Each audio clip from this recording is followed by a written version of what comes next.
Colin with you. Shams reported yesterday that Giannis Antetokounmpo and the Bucks are not in agreement as to whether or not he should come back this season, okay? And he has a left knee injury. He is going to miss at least 1 week. The Bucks are 28-40 in 11th place, 6.5 games back of Charlotte for the play-in. They're 11-21 without him, 17-19 with him, but they've actually done better recently. What happened? I'm just watching David physically react to this as you're setting it up. Okay. So they've actually done better recently without him than they have previously. So I guess, David, if you're reacting this way, let's go to you first on what is the head and hand reaction from this. I'm tired of Milwaukee and Giannis. I want out. I want out. I don't want to hear about it anymore. This is, I'm sure we've all been there. Like you're at home and you're like, partner or friend is like, where are you going? I got to go talk to Jeff. He's having relationship problems again. You just got to, like, this is what, and you still, like, why aren't they still together? I don't know. Just got to go and hang out with them and just, like, we got to go to Applebee's and talk about the problems that they're having. And, you know, they've been having these problems for years and they just won't break up. And they're still, this is how I feel about Giannis and the Bucks. Like, they are just perennially arguing with each other, and they should have broken up a long time ago. We all knew this was going to happen. When he stayed with the team, the thing that everybody said was Giannis is going to want to play and Milwaukee's not going to want him to play because they want higher draft position. They're going to want to protect their asset, and Giannis is going to want to play because that's what Giannis does. The argument was brewing. We knew that the argument was going to happen, and here we are, and something that should have been totally avoidable a long time ago. Why are they still bickering when they should have broken up a long time ago? I don't want to hear it anymore with them. I'm so tired of it. Like, get me out of here, please. So, David, are you suggesting this is a toxic relationship? It is such a toxic relationship that both of them are being toxic with each other because neither of them wants to push the button to break up. They're just still just arguing with each other because for no reason. They're not even winning. They're not even good. This is benefiting nobody. It's not benefiting Giannis. It's not benefiting Milwaukee. It's not benefiting me to have to talk about them. It's not benefiting you guys to watch me with my hand on my head. This is just painful for all parties involved. Yeah, I vehemently disagree on many levels here. I don't understand one part of this. The Milwaukee Bucks have allowed, rightfully so, Giannis to basically run the organization, and they've allowed him to have input on a lot of things, and they should because he's a star player who's been committed to them, and they've been committed to him. This one I don't get. If he wants to play, let him play. Did you have the same thought process when Joe Burrow, who the Cincinnati Bengals gave agency to and bringing back his guys and helping the organization make decisions, when he wanted to play in totally different. In a losing effort? Totally did you different. have the same mentality? Totally different. You know why? Because Milwaukee may not have their own pick. So the Pelicans, or the Hawks, by way of the Pelicans, have a flip-flop option with Milwaukee's pick. So if they start losing more and more and more and more, and they have one of the worst records in the league, and they get this really high pick, and it's above that of where the Pelicans are slotted, Atlanta gets that pick anyway. So that's totally different because the more Cincinnati lost, the higher up they would go in the draft, the more they can just take their pick. In this case, it's a little different. Let them play. But here's the catch as to why I say let him play. What are you actually worried about if he plays while banged up? What are you actually worried about? That he gets hurt. The long-term? God forbid scenario is he gets hurt. Right. The God forbid scenario actually tragically benefits the Bucks. What are you going to do? You're going to offer him 4 years, $275 if God forbid he's hurt and he's in October and he's going to say no to that when he doesn't know if he's going to play for a full season? Because only one team's going to do that right then and there, and that's Milwaukee. You can't then trade him if he's banged up because nobody's going to give you the value that you want to equate for his greatness. So I don't see there's no downside to the Bucks for letting him play. You don't keep your own pick if it's worse than that of the Pelicans. If God forbid, which no one wants him to be hurt, if God forbid he gets hurt, there's more of a chance he stays with the Bucks. So I don't understand what the issue is.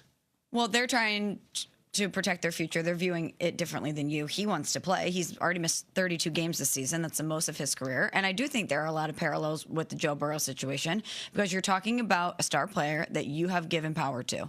You have given this person power within your organization because they've earned it, because they have taken your organization to a different level. Joe Burrow bringing the Bengals to a Super Bowl, Giannis obviously bringing home a championship to Milwaukee.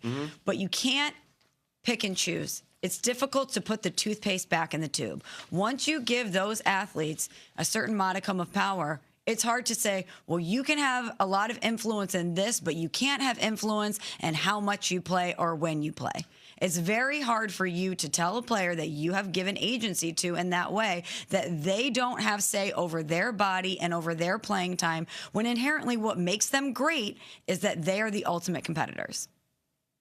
I mean, two things can be true. Two things can be true here. Giannis should be allowed to play because he wants to play.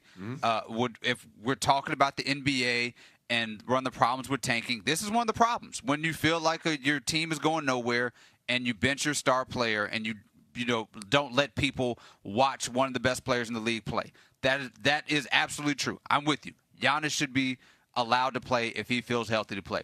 The other thing that's true is we knew that this was going to be a thing from the very beginning. We always knew that Milwaukee was not going to want him to play, especially once we saw how they were playing without Giannis.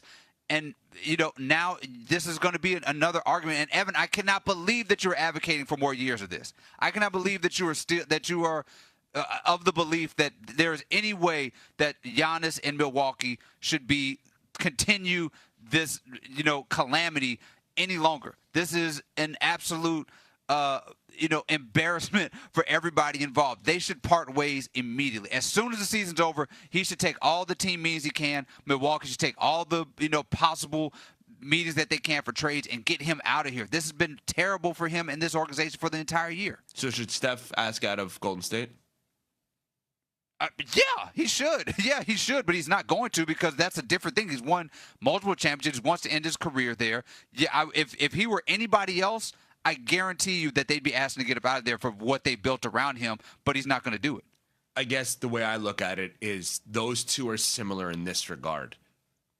That's not just the winning. I mean, Steph's done way more winning. I'm not comparing the level of winning, obviously.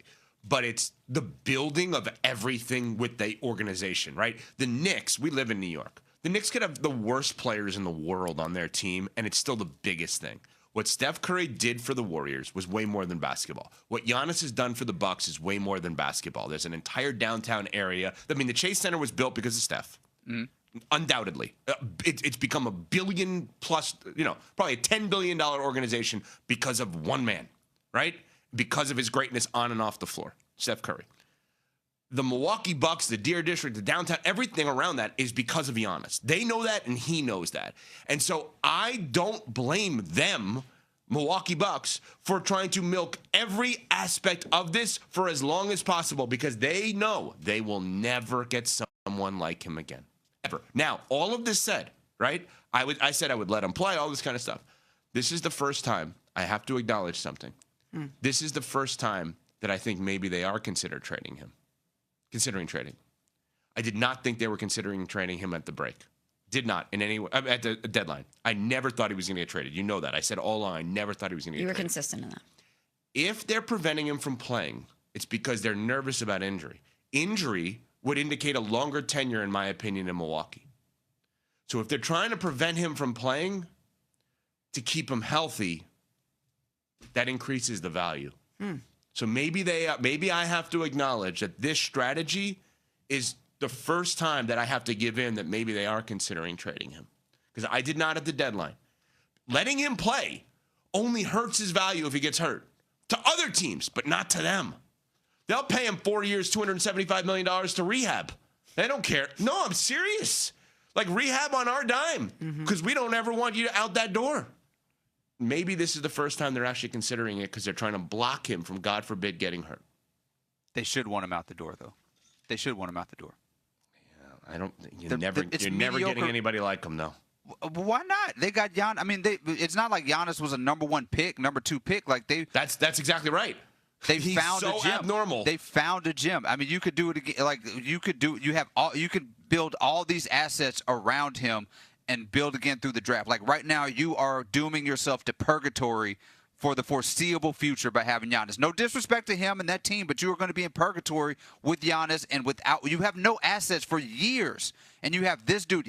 They built the downtown, built the statue, do all those things, give him the standing ovation, give him the Peyton Manning exit out of there, and let him go win a championship somewhere else and get as many picks as you can and build another team around it. All right, coming up, one person on this show. Her name is Michelle.